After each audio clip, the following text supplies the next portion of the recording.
Hello, heroes and dreamers. I am Peaches, your host today on Campbell's Corner.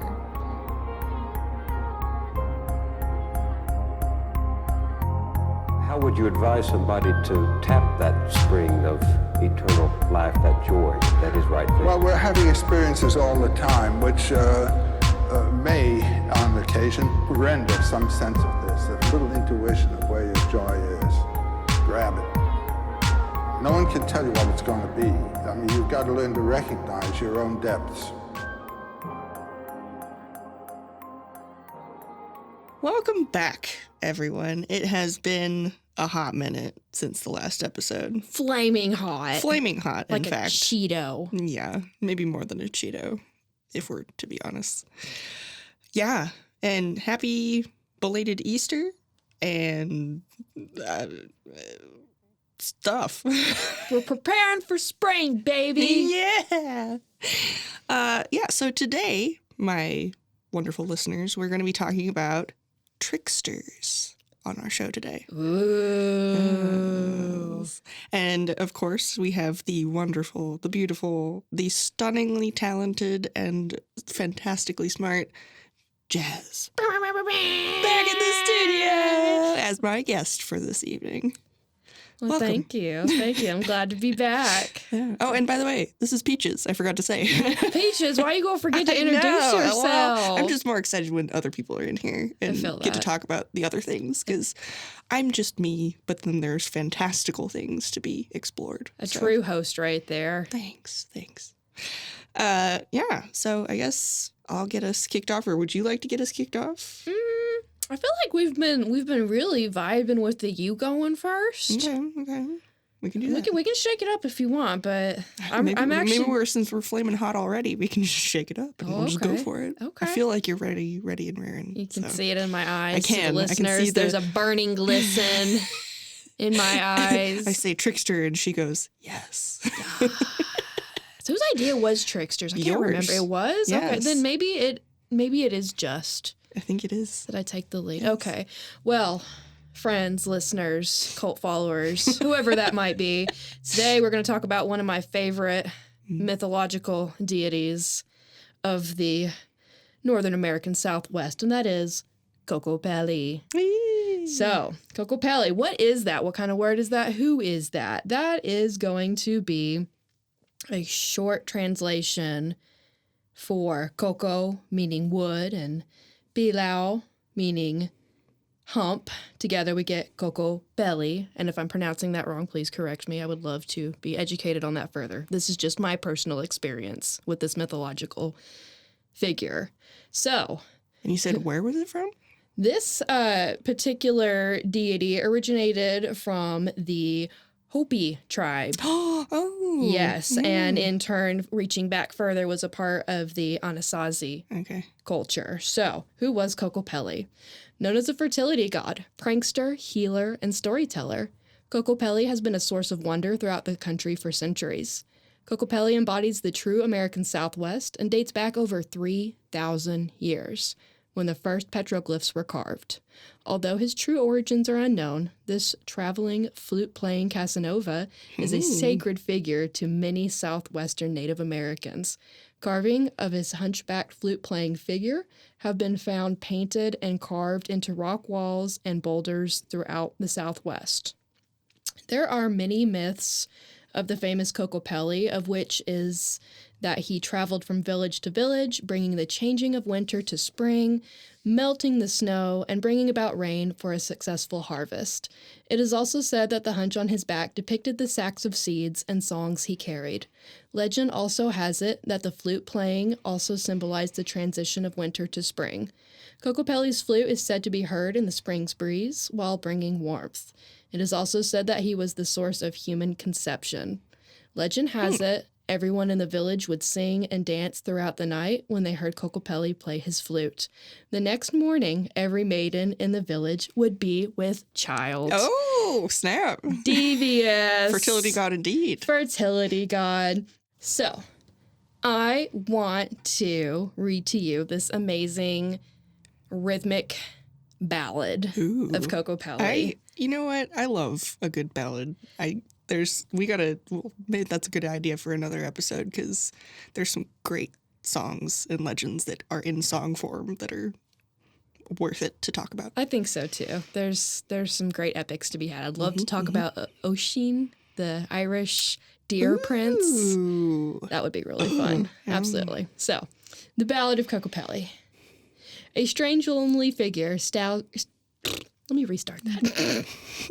A strange lonely figure stares out of the past, where engraved by an artist in stone, held firm by the sand in which he is cast, these last 1,000 years, quite alone. Could he be listening, trying to hear? Moccasins scuffing the butte, bringing the people once again near to hear Kokopelli's sweet flute. His image inscribed on 1,000 rock faces, from east to the great western sea, from Sonora's hot sun to the North Glacier bases, proclaiming this loved tutelary. Through the powers possessed and methods employed are often in open dispute. One thing is agreed, the people did love, to hear Kokopelli's sweet flute. The stick figure man, with a hump on his back, seemed always to cast a good feeling. His magic, perhaps, taken out of his pack, would comfort the sick and do healing. Whatever his talents, they surely were grand, and a fact no one can refute, as people would come from far in the land to hear Kokopelli's sweet flute. I love that. I love that writing. I actually found that on indigenouspeople.net. There is a lot of additional interesting lore and information on Kokopelli. I think I've been on there before. Yes, I love going there to catch up on lore and folk stories and just, kind of not... I was reading one about I don't remember which tribe, but it was in the Canadian area, kind of above Washington State. That was about the moon and how the gal turned into the seal, or maybe I've got it wrong, whatever. But I read it on that website. That's a great website. It is. And I also want to add that Kokopelli is a story that is a depiction of one man, but I would like to add some additional clarity that Kokopelli was a part of a group of masked spirits that would be depicted called the Kachinas. So if you've ever seen wooden dolls of what appear to be Native American dancers that are in regalia but with mystic-looking masks. Okay. That is at least what has been taught in my family by my step-great-grandfather to be a Kachina, and I just thought that they were very interesting. In addition, so Kokopelli was a spirit or deity that could be recognized in others. There was a male and female version. And the female version is called a Kokopelmana. And so it would be common to see male or female versions of the spirit of Kokopelli manifest. There was one other writing in here that I wanted to share that I thought was really special as a musician. And I just wanted to share this with you because I recognize Kokopelli in you, and here it is. I am Kokopelli. All are Kokopelli. There is nothing that is not Kokopelli. I, as Kokopelli, am myself in search of Kokopelli. When Kokopelli meets Kokopelli, Kokopelli is pleased. All who know the mystery of Kokopelli's play sense the future that is on its way. Listen for the simple beauty of the flute. It hearkens the truth and enlightens the root. Go Kokopelli! Yeah, Kokopelli! Kokopelli. Oh, I love that. I recognize it in you as well, my Kokopellian friend. That's really sweet. I like how the legend has not just one gender, it's got both genders, because that almost is a running theme for a lot of trickster gods too. Because I know Loki, he's a shapeshifter, so he can be anything. I mean, I say he, but I mean, could be anything that he wants to be. Like, he could be a horse, he could be a woman, he can be anything. So that's interesting. That's another connection that can be made through that. Yeah, and I really like that in the sense of fertility or being with creation does not necessarily just pertain to pregnancy or being with child, but it's the being pregnant with creativity and being fertile with the ability to make something. Yeah.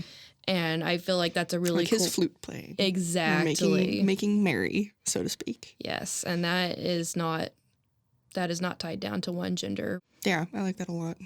So I guess I'll kick off my Bunny time.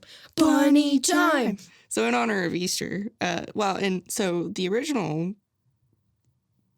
trickster that I thought of was the Menehune. I'm probably not saying that correctly, but they're Hawaiian little people, like little tiny, like the size of your hand people that legend says that they were on their island originally, and they made all these little monuments and sacred areas and stuff like that, and they're very much tied to the land and tied to that kind of fertility again, and tied to the creation of life. And they're very they protect their home by playing tricks and pranks on people who are maybe shouldn't be where they are, kind of a thing. But then I remembered I was thinking about tricksters, and like the original trickster that really got my attention was Ella Herrera from Watership Down, the devastatingly traumatic story about all the rabbits in the Warrens and just like bunny life, and how the quote that I have is the sun talking in it. I mean, everybody, if you've seen the movie or if you've read the book, then you know about when the sun's talking to Ella Herrera, and because Ella Herrera, he thinks he's better than everything because he's so fast, and he can make so many babies so fast, and nobody can stop him. And then the sun's like, well, I'm going to give everybody a blessing. I'm going to give the badger fierce claws to dig, and I'm going to give the deer swiftness or the lightness of foot, or I can't remember exactly. But he wants to give the rabbit lord, the prince of rabbits, a gift, and Ella Herrera avoids him and tries to be like, oh, I'm not Ella Herrera, I'm not here. It's not me, you're looking for somebody else, that kind of thing. And so then the sun says, Ella Herrera, your people cannot rule the world, for I will not have it so. All the world will be your enemy, prince with 1,000 enemies, and whenever they catch you, they will kill you, but first they must catch you. Digger, listener, runner, prince with a swift warning, be cunning and full of tricks, and your people shall never be destroyed. And I remember hearing that as a kid, and I was just like, oh, wow, this guy's like important, and he's not like the traditional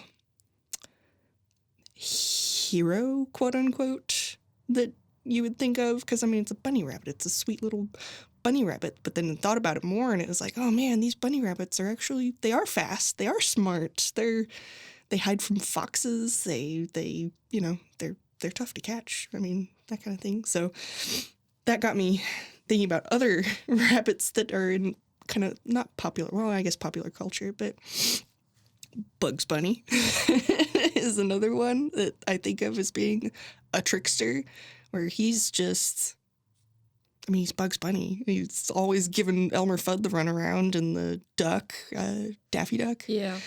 And that kind of stuff. Or then there's also Brer Rabbit, that I think comes from West Africa and was brought over by slaves in that story, because it was Brother Rabbit that they were talking about, and then it got shortened to Brer Rabbit, and then it got popularized by, I forget the name of the guy, and then Disney, of course. Yeah.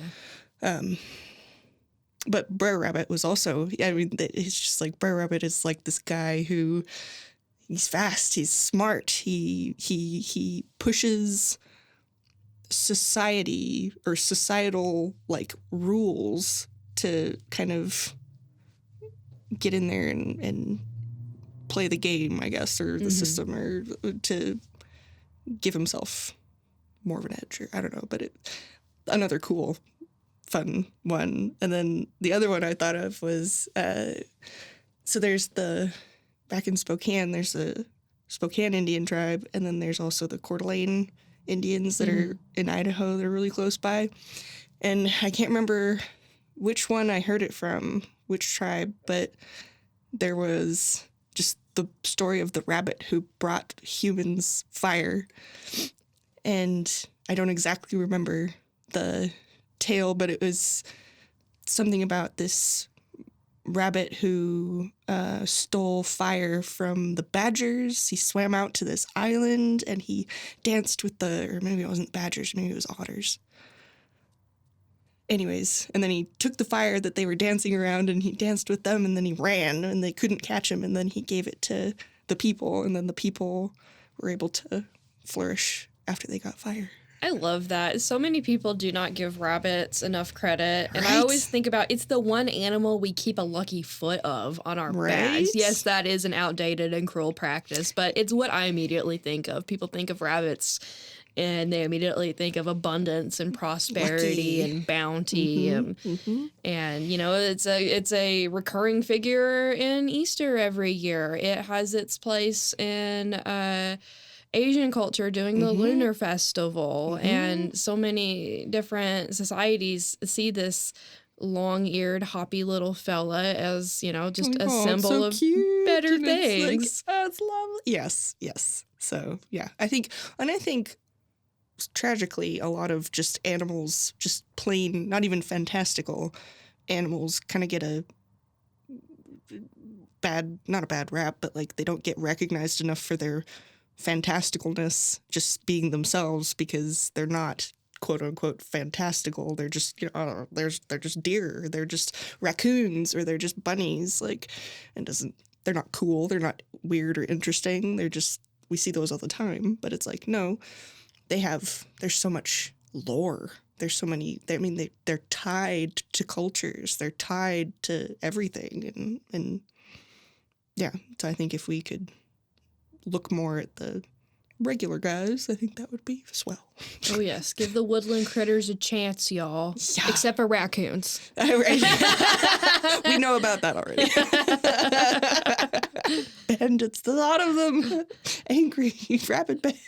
But no, they're good peeps, too. I just always think about how... You got bit. I got bit. But then also I respect that, you know, raccoons, like all animals, have their unique gifts and abilities. And I try to look for the good in their resourcefulness and cunning and, you know, penchant for... Well, there's always two sides of the coin. Yes. So... Even if they're terrorizing young girls, they still have something to offer and teach. And I did learn a lesson that day. I did.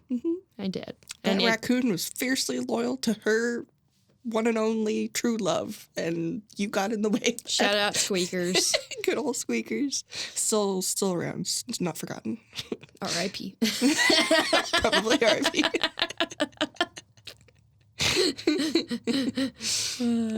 Yeah. So yeah, I think rabbits in particular, I always like I said, I forgot about rabbits until I started thinking about it a little bit more, and I was like, oh yeah, they are kind of trickstery, or they can be, because I mean, I think about like, oh, they're just cute faces and that kind of stuff, and then but they've also, these cute enchanting little creatures have tormented like farmers and other people and other creatures forever.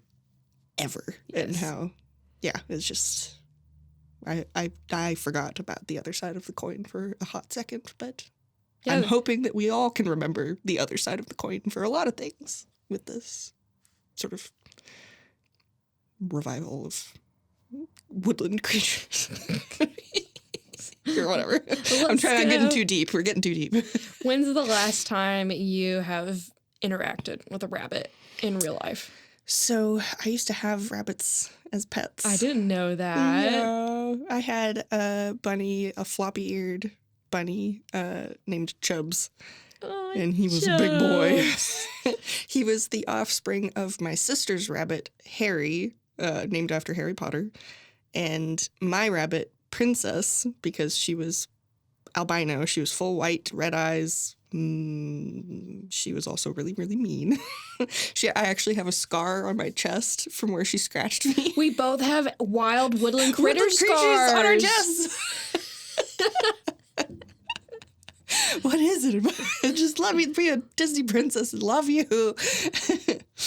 Anyways, but yeah, so the offspring of those two was Chubbs, and he was my bunny for quite a long time. And yeah, he was cute because he was all gray, just like his dad. Aww. And he had this big tuft of really fluffy hair on the top of his head, so he looked like Friar Tuck if Friar Tuck had like gotten staticized by a balloon. Oh, Lord. That's beautiful. And he was dumb as a bag of rocks. Oh, my gosh. But I loved him, and he was so chubby and beautiful, and he was so cute. I loved him. Bunnies. Bunnies. So that was my last encounter with a bunny. I love that. The last time I've been around a rabbit, I was at a music festival at a biker ranch in rural Oklahoma. Random. I like it. And they had a bunch of bunnies. And like wild or their own? Or both?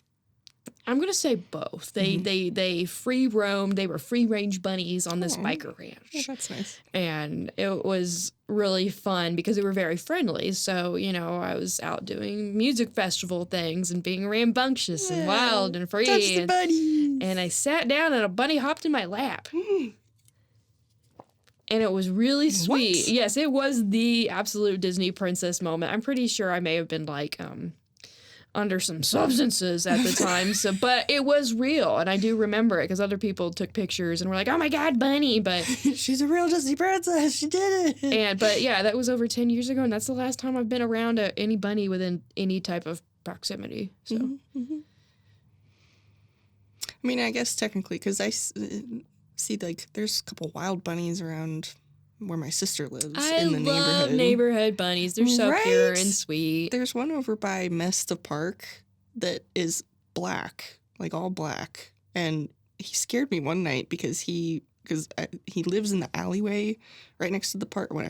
And he scared me one night because I was leaving my sister's house and he went right in front of my mom's car and like did that deer in the headlights thing, and we were just, oh my gosh, get out of the way. Oh my God. It scared me, but he was fine. But I mean, I haven't seen him in a while, so I don't know if he did the same thing again. Shadow bunny. Maybe he was a mythical figure. Or yeah, we can go back to Watership Down, and I forget the name of the bunny of death. I think or maybe it doesn't. I remember, yeah. Right? Yeah, the bunny that takes the other bunnies to the afterlife. Yeah. For the great sleep. Mm-hmm. I always loved that part in the very, very end when he journeys through the fog. I don't know why. Or no, that wasn't when he was dying. That was when...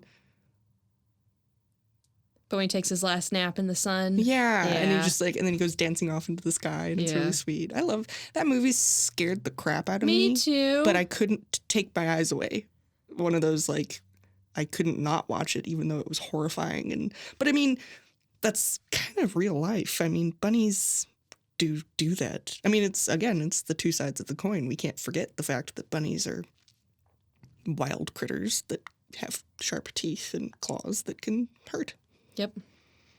But they're also really cute. They're really cute.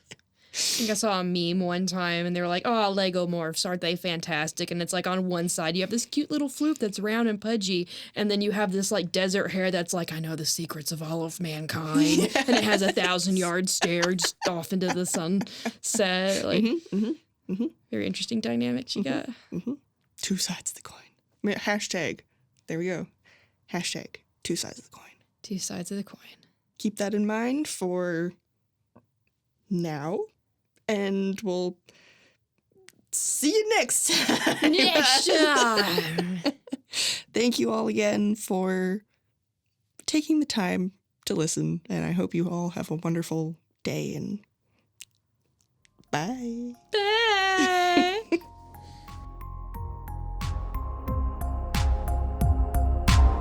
This chapter of Campbell's Corner was brought to you by the Possibilities Podcast platform.